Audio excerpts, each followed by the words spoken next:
Hi, this is Ian Doescher, author of William Shakespeare's Star Wars, and you are listening to Coffee with Kenobi. With Dan Z, this is the podcast you're looking for. There's no way we're going to get this to work without a full maintenance facility. This is going to take days to fix. If you care to help, it might go faster. What caused this damage? A mudhorn. Then you have earned the mudhorn as your signet. I've run into some problems. I figured as much. Why else would you return? Take care of this little one. Or maybe it'll take care of you. This is Vanessa Marshall, Harrison Dula from Star Wars Rebels, and you're listening to Coffee with Kenobi. Hello and welcome to Coffee with Kenobi, your family-friendly, spoiler-free Star Wars podcast, where intelligent conversation and a splash of humor bring fans together from across the galaxy. I'm your host, Dan Djarin, educator and Star Wars author. Whether you are a lifelong Jedi Master or just hopped off your first Star Cruiser, grab your cap and join us as we explore the mythology, philosophy, and wonder of a galaxy far, far away, one conversation at a time. Coffee with Kenobi is more than a podcast. It's a community. Together we celebrate the people, stories, and experiences that make Star Wars so special, creating a space where fans can come together and share their voices. Thank you to the official travel partner of Coffee with Kenobi, MEI Travel and Mouse Fan Travel. Check out coffeewithkenobi.com/mousefantravel for a no-cost, no-obligation quote, and let them know Coffee with Kenobi and Dan Djarin sent you. Well, may the 4th be with you, everybody. It is Star Wars Day, and we have a bonus Coffee with Kenobi for you this week. We have the wonderful Ian Doescher, the author of The Mandalorian of Nevarro, his continuing saga in the world of William Shakespeare's Star Wars series. So pull up a chair, grab your favorite mug, and let's have coffee with Kenobi. You know, I'd love to tell you that I've got some witty intro with iambic pentameter or something like that, but I'm not going to embarrass myself. Actually, I love to embarrass myself, but why would I do that when I've got a New York Times best-selling author with me? It has been far, far too long since we have had this gentleman on. It is the one and only Ian Doescher, the author of so many William Shakespeare's Star Wars books, but most recently, William Shakespeare Star Wars, The Mandalorian of Nevarro. Please welcome Mr. Ian Doescher back to the show. Thank you so much, Dan. It is a joy to be with you again.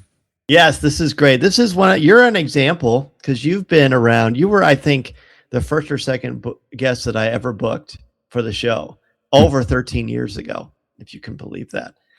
And it's no stretch to say you and I are like legitimately friends now, independent of Star Wars. So when I found out that this book was coming out, I was very, very excited.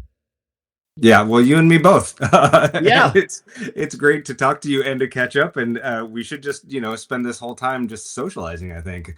Yeah. I think so. I'm more than okay with that. But I want to go back. Let's go back to the very, very beginning. You know, you're an aspiring writer, a fan of Shakespeare. You've probably answered this a lot, but I think it's worth retelling. How did you first kind of fall in love with Shakespeare, and how did that lead itself to George Lucas's masterpiece? So when I was in high school, I was a theater kid, and I think it was my freshman year in English when we started reading Othello. I was immediately drawn into the characters and the story. Always loved Iago as a villain, and there we were reading a play in English class, and as a kid who had grown up with Dr. Seuss and Shel Silverstein, the whole idea of meter and rhyme was just made a lot of intuitive sense. And so there are just a lot of hooks for me with Shakespeare, things that I was drawn to and enjoyed. And so became one of those kids who wanted to learn more and more about Shakespeare. And it was the same era that Kenneth Branagh was coming out with his film adaptations. So it was a really good time to be a young person getting into Shakespeare.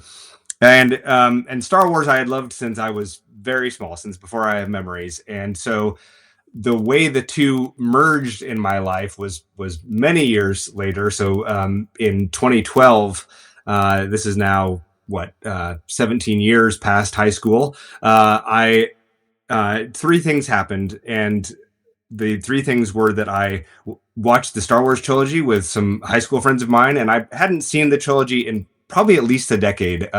Kids had been happening, and life had been happening, and so it had been a long time.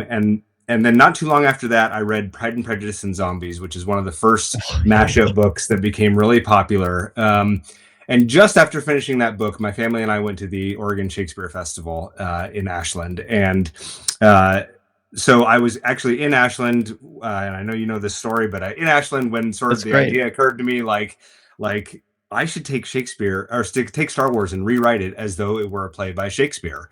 And that was what led me on this path. I remember you telling me that story. It's all coming back to me now. And I remember telling you, I don't know if you remember this, but I remember thinking, wow, that is the greatest idea. What a perfect masterpiece. What a perfect melding. And I wanted to get it. So I ordered it right away on Amazon. And I think that was around when I first started kind of creating Coffee with Kenobi anyway, with our good friend Corey Clubb. And I remember there was like this moment in my mind where I thought, oh no. What if it's not good? Because I love Star Wars and I love Shakespeare. And then I read your background and I was like, okay, I think this guy's going to nail it. And I didn't know you then. And I'm not just saying that. I just had a good feeling that here's an educated person who wanted to write about it. And when I read the first one, I kept saying out loud, Deanna, listen to this. Deanna, listen to this. And, Deanna and I have a lot in common, but I wouldn't say Star Wars and Shakespeare are necessarily at the top of our list that help us fall in love with each other. But it didn't matter. I was so excited to talk about it and to read it. And so eventually this book becomes a New York Times bestseller, followed by many, many more. You go through the entire original 6 films. And then there was a period of time where we had our own dark times where we were missing you. What did you do in the meantime to prepare yourself for this next phase? So you're talking about these last handful of years. I mean, what have I been doing to prepare myself? I think the answer is not a whole lot. There were Mean Girls, there were Avengers. Well, yes. Along the way, there right. Thank you. There was Shakespeare, Mean Girls, Back to the Future, Clueless, The Avengers, Deadpool along the way. Yes, I did find other things to fill my time in there. That's right. But there's something about, like, they're all fun. These are all iconic stories that you're talking about, but it always comes back to a galaxy far, far away. What makes Star Wars stand out for you, and why is it so beautiful for Shakespeare? I mean, it's the mix of characters that you have. I have done some adaptations where it's either straight drama or it is straight comedy or something like that, right? Mm-hmm. Star Wars has this lovely mix of things where you can be funny in one scene, and then you can be intensely serious in another, and then you can be mystical in another scene, and it's all existing within this universe. And I've said before, I'll keep saying, right? I think if Shakespeare were alive today, he would be writing things like Star Wars, things where you are, think about The Mandalorian, right? You're dealing with issues of responsibility and unexpected things coming along in life that you are dealing with, and sort of fathers and sons and friends and betrayal. And again, like, we're talking about Shakespeare here, right? And so Star Wars has just always lent itself so well, because of the themes that it deals with, lent itself so well to Shakespeare. And that's why it's always a pleasure to come back to. Well, and when you're talking about, from funny to serious to mystical, I mean, you're talking about Shakespeare unabashedly so. So it leads itself to The Mandalorian. When The Mandalorian came out, and we've never talked about this. When The Mandalorian came out, Disney Plus was in its infancy, and this was one of the shows that was going to debut when the streaming service was sent into the zeitgeist. And I remember the first day it crashed because everybody wanted to see this new thing. You have someone who's in a Boba Fett armor for the uninitiated, which of course is Mandalorian armor. I remember watching that episode, And at the end, when Grogu appeared, of course, we didn't know his name was Grogu at the time. I remember gasping out loud. I actually have goosebumps. I remember thinking, this is amazing. This far surpasses what I expected or hoped, because I wasn't necessarily expecting much. Do you remember how you felt when you first watched that first episode, or when you heard about The Mandalorian in general? I mean, I remember being struck by, the first episode in general, but and then the series as a whole, right? Like, the fact that it didn't feel it. Obviously, it feels exactly like Star Wars. Obviously, you are there, you recognize these characters, and like you said, right, we've got somebody who's a guy who's in this Boba Fett armor, and then there's a Yoda, a little baby Yoda at the end, right? And so you're like, what, you definitely know these characters ish, but also you're like in a Western kind of, right? And so it was this thing that Star Wars had not done before, at least in live action, I should say, because I'm not as familiar with the animated stuff. So so I was also blown away, right? I loved the first series, especially, just so strong and so fun, right? It really felt like, oh, this is a Star Wars that we can just sort of indulge in and have fun with, right? And we're not it. I mean, obviously, it's serious, but you're not taking it as seriously as some of the, it's not Revenge of the Sith serious, right? Right. Yeah. At the end of it, it's really like kind of a Star Wars Lone Wolf and Cub sort of a thing, and a lot of people have made those kind of descriptions and parallels. One of the things that Shakespeare does, and I think seasons 1 and 2 of The Mandalorian, you're probably the only person I know who has watched those episodes as much as I have, because I'm assuming you had to rewatch them 1,000 times to write these. I'm sure that's the case. We haven't talked about, but it makes sense to me. That's how I would probably do it. I show it. My mythology classes are just one semester, and typically I repeat some of the curriculum. I vary what I do and how I do it, but I always go through seasons 1 and 2 of The Mandalorian, and I pick a smattering of episodes from the Book of Boba Fett because it does continue the story. And so I love these series. I love these characters, and you have absolutely nailed this. Like, you have captured the essence of The Mandalorian. And like on the very first page, the prologue, for those of our Coffee with Kenobi audience who aren't necessarily as well read in Shakespeare, which is absolutely okay. I highly encourage you to do so, as I'm sure Ian does. But at the beginning of a lot of his stories, particularly Romeo and Juliet, for example, it starts with a chorus, which is in essence. So actually, can you explain to us what a chorus is? He asks knowingly. Sure. The chorus, as far as I know, began with Greek drama, and although it was probably had origins before that, but it was sort of this.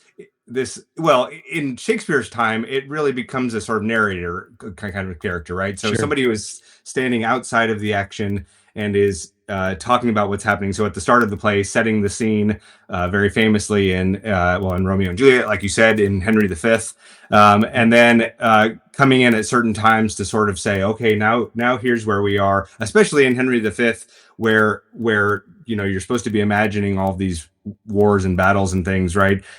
Coming in and saying, okay, now imagine that you're in France, and here we go. And so the chorus is sort of this. It's a device, but also a character who, like I said, stands outside the action and comments on it. Right. The chorus will walk at an actor who will walk out on stage. No one in the play is aware of this character, the chorus, which is, like you said, the narrator. And because when these shows were first performed, many, many, many moons ago, there wasn't like production necessarily. Everything was about the costumes and the actors. That was it. And you had to go on stage when it was sunny out, depending how it went, because there was no lighting per se. You had to go by the natural sunlight. If it rains, the groundlings got wet. The people who had more money sat more towards the back, and they might have had a covering. But the narrator / chorus had to set the stage, and you set the stage here. I won't read the whole thing just because I want people to go out and get it. But this is something I love. So halfway through, now hath the new republic made ascent, restoring peace in wake of star-crossed war. Engage imagination if ye can. Acts, scenes, and lines shall be historian. Delivering the legend of a man. E'en now behold the Mandalorian. Return to galaxy far, far away. See there in time so long ago our play. I have goosebumps, Ian. What was it like to just write that? Like, I'm so fascinated by this, the creation. Well, frankly, that was my return. That sonnet was my return, not only to Shakespeare, Star Wars, and not only to Shakespearean adaptations. I mean, the last Shakespearean adaptation of mine came out in 2021 with the Avengers. Right. But it was really kind of like my return to writing again, because I had sort of set aside writing for a while. Had kind of been through the ringer in terms of the publishing industry, and so in some ways it was like, okay, I'm settling back into something that feels very comfortable and feels very good, and I'm doing it with The Mandalorian, which I enjoy so much, and so in some ways that sonnet, both writing it and sort of what I was trying to convey is like, hey, welcome in everybody. Like, let's sit down and let's do this again. And what you may not have noticed about that speech, Dan, is that is an acrostic speech as well. Is it really? Darn it. Okay. The speech, the acrostic means that the first letter of each line spells something, and what that 14 line speech spells is, "Hi again, readers." It's just like, hey, here we are again, right? I'm biased, but I'm a very big fan of your acrostics. Yes. For those, he won't say it; he's too humble to say it. But in oh gosh, was it the Clone Army Attacketh? Okay, yeah. So in the Clone Army Attacketh, I have the tattoo right here. Yeah. Dan and I called Dan on the phone. I was like, I need you to explain something about what happens in in Attack of the Clones to me. Am I understanding this correctly? What's going on here in this scene? Because Dan, of course, is our go-to guy for expertise, right? And so when it came to that particular scene, which was, I believe, between Anakin and Count Dooku, I gave one of the two of them a speech, and it's an acrostic that says, "I trust Zaire," because in fact I do. So yeah. Well, that's very sweet of you. No, that was definitely a wonderful special highlight for me. So thank you again for that. Of course. The chorus. So how do we bring the Mando in? You have different ways that you like to put the voice of each of these characters, and you mentioned at the end when you kind of have a brief explanation, because you have different stylings. You do Yoda has his own different thing, which of course is a challenge in itself, which we talked about before. But how did you write the Mandalorian to make him kind of set apart? Yeah. So this is what something I've done with various characters throughout my series is I'll give them, I'll basically assign a rule to myself. Arbitrarily, nobody's telling me I need to do this. I'm just making it harder for myself, but in a fun way, I hope. And with Mando, what happened is that I started writing some of his lines and realized probably midway through the first scene that all of his lines that I'd written so far had exactly 10 lines or 10 syllables in them. So they were perfect lines of iambic pentameter, which means they have 10 syllables, da-dum, da-dum, da-dum, da-dum, da-dum, as opposed to what's sometimes called a weak ending or sometimes called a feminine ending, where there's an added weak 11th syllable. So like to be or not to be, that is the question, which is Shakespeare's most famous line, is a weak line with 11 syllables. And so I realized that I had written only strong lines for Mando, 10 syllables exactly. So I was like, okay, from here on out, Mando only has strong lines. It's a sign of his strength that he has these strong finishes in every line. So it's all like Shakespeare. There are no accidents. It's all by design, and it builds character because he is a very strong, powerful character. Were there certain challenges for him as opposed to writing other Star Wars characters in the Shakespearean style? Well, I would say you have to imagine a lot more. He talks. I mean, I don't know by word count, but probably by word count, he talks 5 times as much in my adaptation as he does in the actual show, right? Because he is it's also sort of a helmet. Yes, that's right. And so there are times where because first of all, because it's Shakespeare, and Shakespeare does not keep characters silent. He has characters talk about what they're doing and what they're feeling. And because it's, there's a lot of action involved, and some way or another, you need to talk about the action that's going on. And sometimes that happens because characters are talking about it. And because I wanted to get his private thoughts out in terms of soliloquies and asides to the audience and things like that. And so there is a lot, I would say, especially with Mando. I mean, I've done this with all the characters over the years, but especially with Mando, there's a lot of imagining. Okay, what is he thinking about right now? What would he be saying? How would he talk about this? And hopefully, I've stayed true to the character within that. I guess I would say that Mando is a slightly different character in my books just by virtue of the fact that he talks so much. Yeah.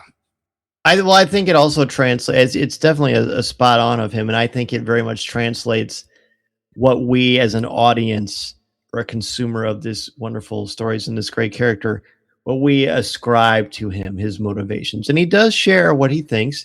His actions clearly do a lot of the talking. So because The Mandalorian is so, Star Wars is action. Obviously, that's a big part of it.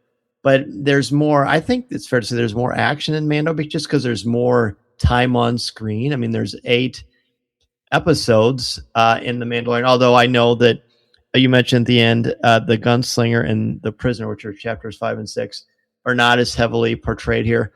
And by the way, again, we didn't collaborate this, but great minds. When I show my students season 1, I don't show them 5 and 6. And I say, they're fine. If you want to watch them, go watch them. But as far as contributing to the overall main concept of what makes this character tick and his relationship with Grogu, we're just not going to watch these. So, and you kind of took a similar approach. Yeah, exactly. I mean, I knew that adapting an 8 episode series was going to be very different than adapting a 2.5 hour movie, because the movies are roughly the length of Shakespeare plays to begin with, whereas the series is, 7 or 8 hours of content. And so that was one of the first things I did, was sit down and just rewatch the entire series and outline it. How is this going to fall into the act and scene structure? And are there places where I can maybe save some space by condensing things? And so, yeah, like you said, chapters 5 and 6 of The Mandalorian, I have those, I portray those as Mando basically recounting what has happened to him in a long speech, as opposed to breaking those out into their own scenes and that sort of thing. And just surely for space. And because, like you said, and I think you're right on, those don't contribute to the overall arc. They're great episodes, but they don't contribute to the overall arc of season 1. And so they're not foundational to the story in the same way. No, I don't think so either. So besides Mandalorian, besides Din, well, actually, before I move on, are there any fun little Easter eggs that it's fun to find them, but are there any fun Easter eggs for just of the character of the Mandalorian that stand out, or is it just more? Because if it's just Easter eggs overall, I'll say that for the end. That's a great question. There aren't others that are immediately coming to my mind. Okay, yeah, that's good. That's good. Well, it's for us to find. Yeah, that's right. Yeah. So other main characters, we've got Queel, one of my all-time favorite Star Wars characters, period. Naturally, you've got the child, but the child what kind of approach did you take with the child? Because you had very unique, innovative, I think, stuff with Jar Jar Binks in episode 1, and a lot of different things you've done with other characters. What did you do with the child? Well, as you alluded to a few minutes ago, when I got to The Empire Striketh Back, so my first book had come out, and people, online or wherever, sort of said, "Oh, this is funny. Now everybody sounds like Yoda," because the nature of iambic pentameter is often that you play around with the word order and things like that. And so coming to The Empire Striketh Back, I knew I had to do something different with Yoda, and thought about many different things, but ended up putting all of Yoda's lines into haiku, as you know. And so when it came to write for Baby Yoda, who we find out later is Grogu, I thought to myself, well, he has to follow. He is the same species as Yoda, and so he needs to follow the same overall pattern. And so it didn't make sense to give him actual haiku. He doesn't speak real words in the series, and so his lines are essentially short, long, short, just like a haiku. But then within that, it's usually sort of more sounds or just very short words or that sort of thing. Right. Yeah. And he still has his charm. Well, I tried. I hoped so.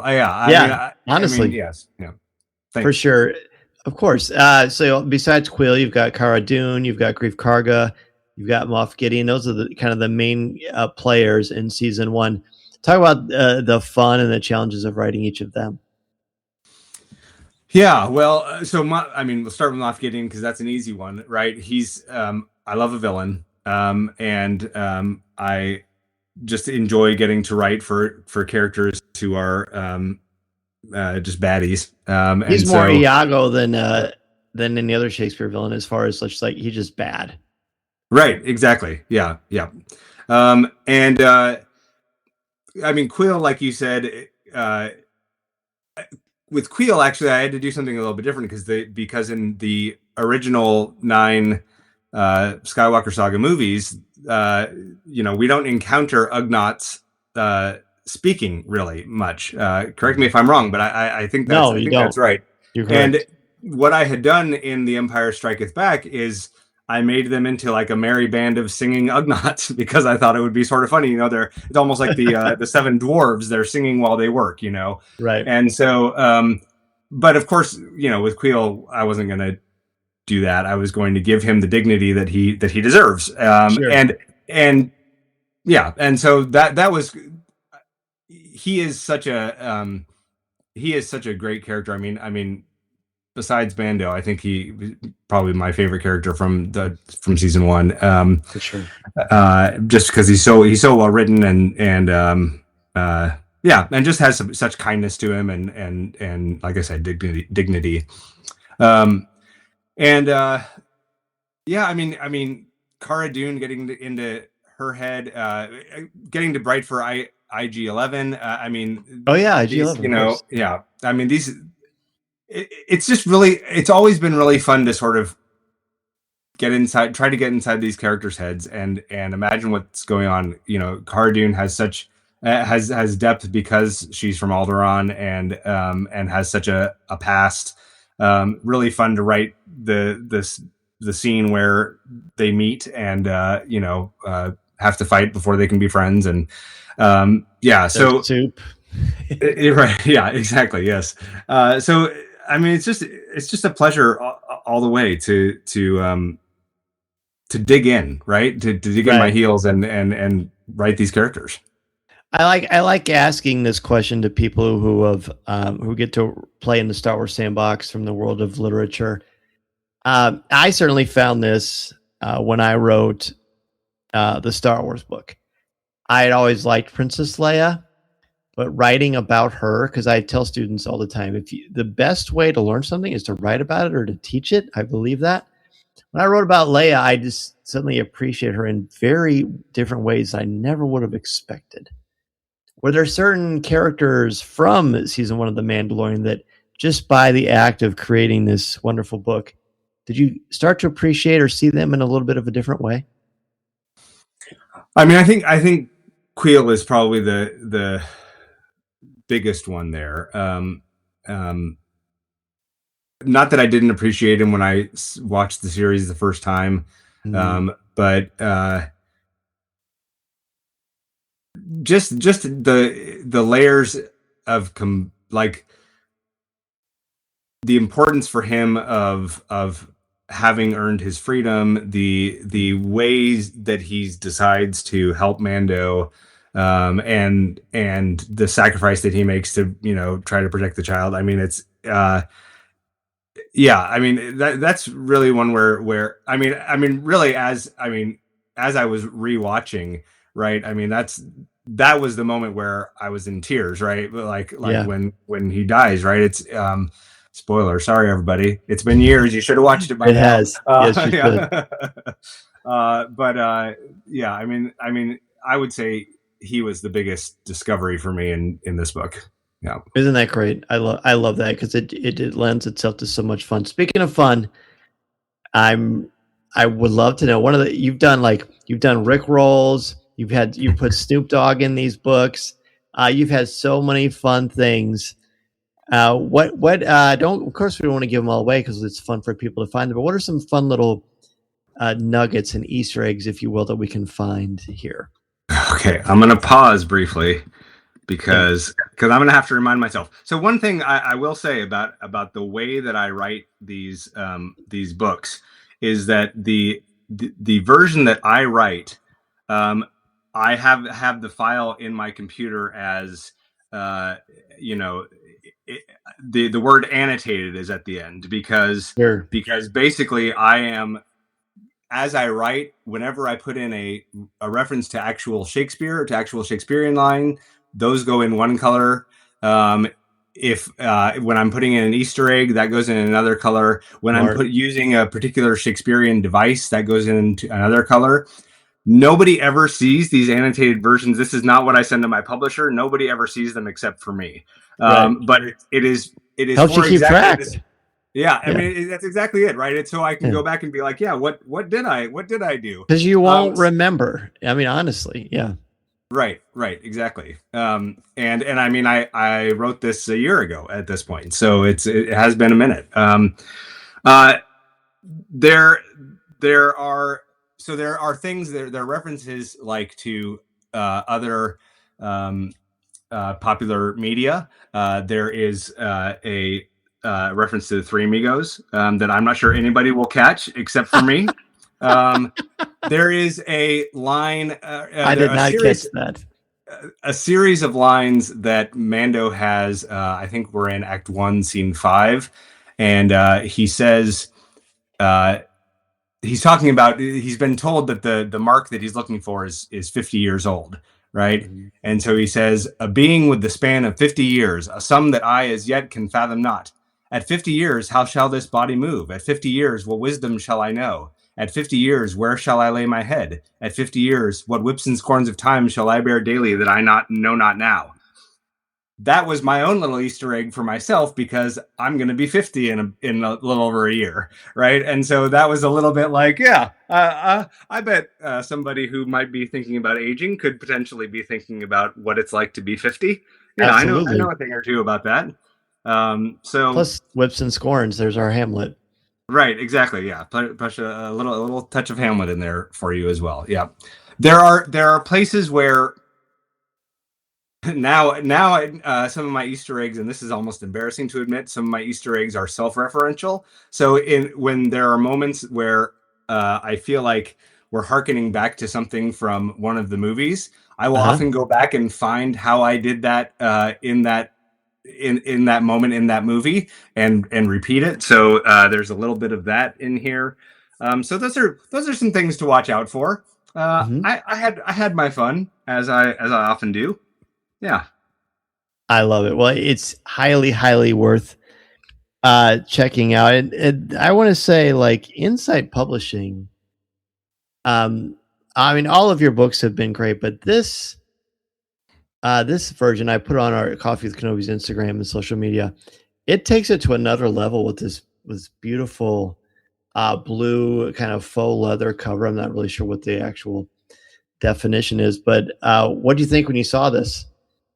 I mean, I was just totally blown away by it. They've done so the story here, and actually the story with this whole book, right, is that I was contacted almost exactly a year ago, just over a year ago, by an editor at Insight Editions, and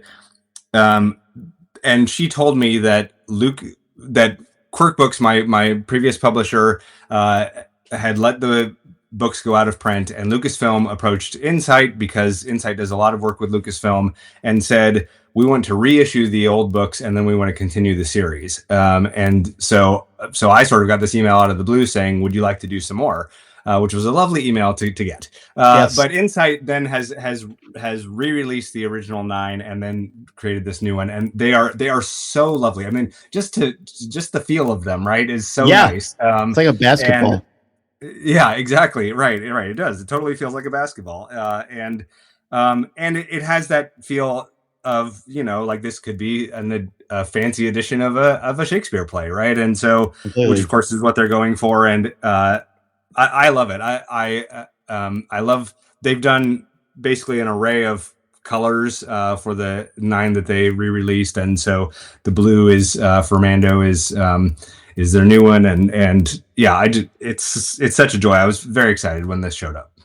Yeah, there's nothing like that moment, getting the book that you've spent so much time and love on, and getting to hold it in your hands, especially when Insight has done such a beautiful job in the production of it. Speaking of production, your books, to me, one of the great things about your books is something that you get to be a fan of too, and that's the art.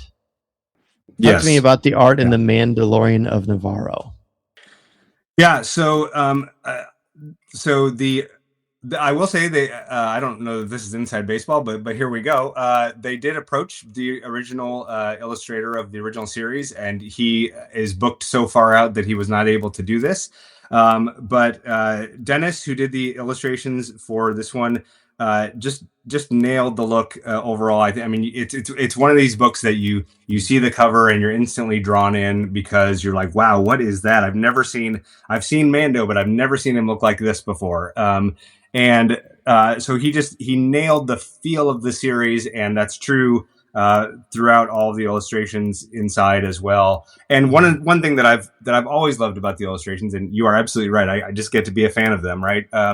Is that they really help you imagine how this might actually be on the stage, right? So there's an illustration of the ATST, and he sort of has these rods on it, and it looks like it's made out of wood, and it's so great. I mean, that's just his own imagination, and I just love the way it turned out. It's great. It's great. Look, everyone, this is so much fun. What would you say to people who are, through no fault of their own, have a hunger to learn more about Shakespeare and his style, but maybe they're intimidated or afraid to dive in? Yeah, well, I would say I would say that with Shakespeare, actually, what I would usually recommend is watching a film adaptation first. If you're gonna jump straight to Shakespeare, right? Watch a good film adaptation first. Watch the Baz Luhrmann Romeo and Juliet, or watch, which is great, or watch the Much Ado About Nothing, either the Kenneth Branagh or the Joss Whedon, right?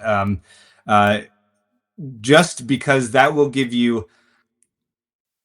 make sure you get the plot. In seeing the movie, you'll be even if all of the words are not making perfect sense, you're going to get a feel for, okay, this is what's going on. Here's who all these characters are, right? And then if you are able to, when you first sit down to read it, there's nothing like sitting and reading aloud with a group of people where you can each just, okay, this is a new scene. Here's who's going to take which parts, and let's just try it out. And that helps get a sense of the language so much better. And I would say with Shakespeare, when you're reading, start with some of the plays that have simpler plots, right? So Romeo and Juliet's good for that. Othello's good for that. Much Ado is good for that. Don't get into the ones that are far more complex. Don't get into the histories probably yet. Right. So I don't know. That's what I would say. I would say have fun with it, and don't feel bad. I've been reading Shakespeare forever, and there are still parts of Shakespeare that I read and I'm like, I still don't quite understand what's going on. And that's especially true in some of the comedies where the humor hasn't aged. We don't get it because comedy is timely, right? And so it just is not the same to us, 400 years later. There's different cultural references. Like, for example, watch Aladdin. the Arsenio Hall references don't land the same as they did when they were first Yeah, stuff like that. But it's very much there, and I like how you explained it that way, because you know the story of the Mandalorian. You've seen season 1 of the Mandalorian, so you already have the basic idea. So now you can just enjoy the language. And by the way, just reach out to them. We'll be happy to chat with you, because we like talking about Star Wars and Shakespeare. Listening to Coffee with Kenobi, you are, with Dan Z, the podcast you're looking for. This is...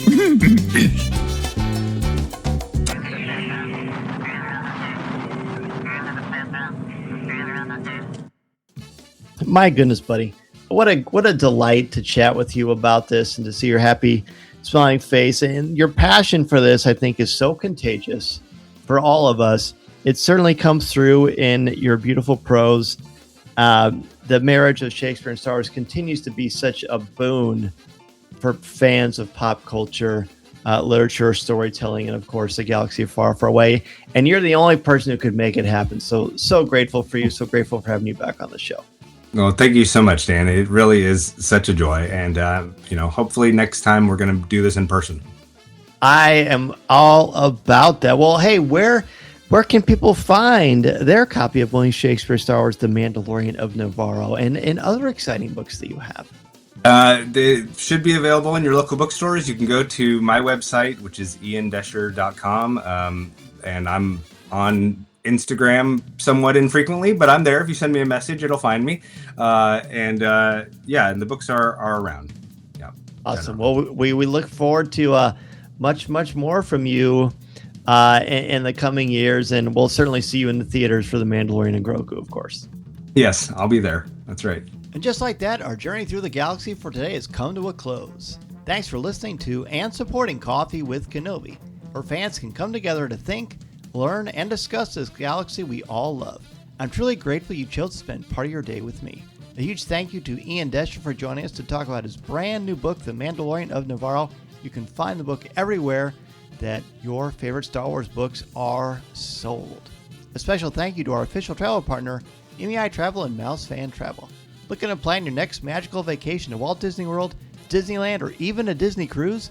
Want to explore Galaxy's Edge or attend Star Wars Celebration next year? Becky Mankin and her team will get you there with no cost, no obligation quotes, and the kind of peace of mind we all appreciate. Learn more at coffeewithkenobi.com/mousefantravel. If you enjoyed today's conversation, be sure to subscribe, leave a review, and share the show with your fellow Star Wars friends. You can find us on social media or visit coffeewithkenobi.com for articles, merch, and more ways to connect. Until next time, I'm Dan Djarin, and this is the podcast you're looking for. And by the way, have a wonderful, safe, and happy Star Wars Day. May the 4th be with you. For all things Star Wars, news, reviews, videos, and more, head to our home base, coffeewithkenobi.com. Don't forget to join the CWK Cafe on Facebook at coffeewithkenobi.com/community, our family-friendly, spoiler-free group for all your Star Wars thoughts, comments, and conversation. This podcast is possible thanks to the incredible support of the CWK Alliance. Want to help keep the show brewing? For as little as $1 a month, you can join the CWK Alliance and get access to CWK Pour-Over, our exclusive weekly audio and video podcast. Learn more at coffeewithkenobi.com/CWK Alliance. And know this, 10% of your monthly contributions goes directly to the St. Jude Children's Hospital. Want to connect? You can email me at danz@coffeewithkenobi.com. Follow me on X at Mr. Zare, MRZEHR, Instagram, Threads, at DanZareCWK, and Blue Sky. I'm also on LinkedIn. You can follow Coffee with Kenobi across social media on X, Instagram, Threads, Pinterest, and Blue Sky, and give us a like on Facebook at facebook.com/coffeewithkenobi. And if you want to send an email to the show, you can email us feedback at coffeewithkenobi.com. Be sure to subscribe to our YouTube channel, where you'll find over 700 videos, including past live shows, events, and this podcast. Please take a moment to rate and review the show on Apple Podcasts and Spotify. It really helps more Star Wars fans find our little corner of the galaxy. Do you need a speaker for your next event? Visit danzmedia.com. I love to discuss mythology, leadership, storytelling, or create something tailored to your audience. And finally, Grab your CWK gear at coffeewithkenobi.com/shop and show your support in style.